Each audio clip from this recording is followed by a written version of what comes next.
Why wouldn't hosts on a news network want to meet with the president-elect of the United States? Like him or not, Donald Trump is going to be running the country a little over 60 days from now. They say they shared their disagreements with him, even if they were soft or they didn't. Why isn't it possible that they both think he's both dangerous for the country and also accept that he's the elected president, so they have to deal with him, understand him, to do their jobs as effectively as possible? Not everyone agrees, including, I think, both of my guests, but in different ways.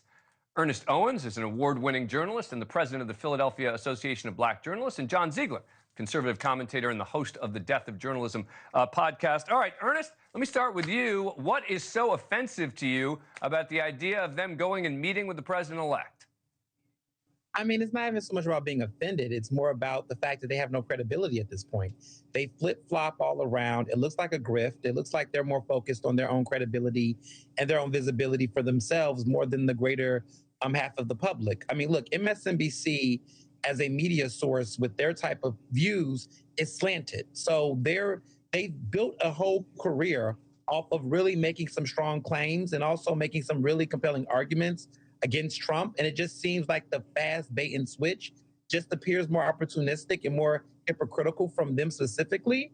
Then it looks as though they're trying to mend a bridge. Is it for them and their own reputation amongst the media elite and the political elite? I just feel like it's more like a grift than actually them trying to give us more information. Someone else could have done it, but not them. And I'm guessing that from the right, Ziegler's going to agree when it comes to the opportunism. But John, go ahead. Yeah, I think it's obviously contrived. If you were making this meeting with Trump, it would be sincere. But these people have flip-flopped on Donald Trump numerous times. It is clearly because of what has happened to the ratings at MSNBC and CNN since the election. The liberal audience base has fled. They're not interested in season 9 of the Trump series. They realize that the liberal media has no ability to kill the villain. So now they're no longer going to tune in. If the ratings had gone in the other direction, I don't think this meeting would have happened because there wouldn't have been the imperative. But it's too late. It's too far gone. They're too far down the path to basically borrow from Robert Downey Jr. in the movie Tropic Thunder. You can never go full Hitler. Once you go full Hitler, there's no going back. You can't mend fences after that. And I think it's too late, too insincere, too contrived. And that's why both the left and right are united in why this was really a bad idea by Morning Joe. Seeing Ernest Owens nodding to everything John Ziegler is saying is going to be, I think, a unique visual that we may not get to see again. But let me play a piece of sound from Mika Brzezinski. This is her explaining. This is number one. This is her explaining a little bit more about why they did what they did. For those asking why we would go speak to the president-elect during such fraught times, especially between us, I guess I would ask back, why wouldn't we? Joe and I realize it's time to do something different. And that starts with not only talking about Donald Trump, but also talking with him.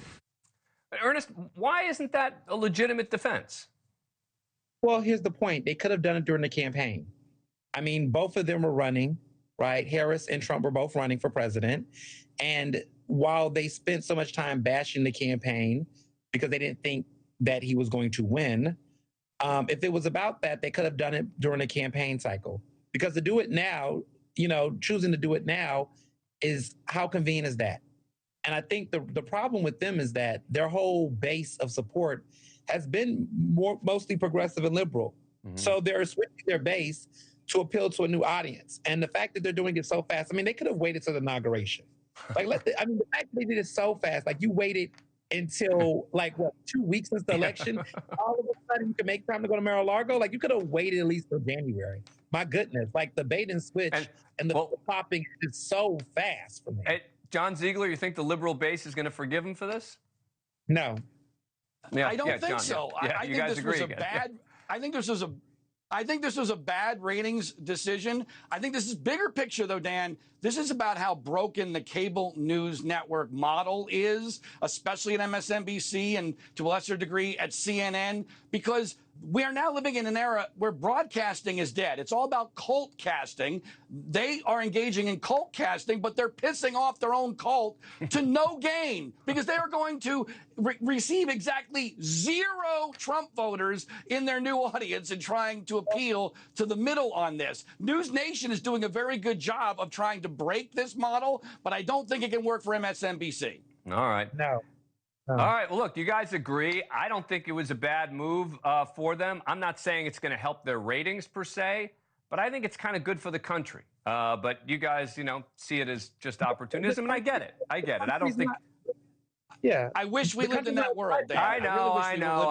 I'm being idealistic. I get it. Thanks for watching. Go to joinnn.com to find NewsNation on your screen, and don't forget to click the red subscribe button below to get more of NewsNation's fact-driven, unbiased coverage.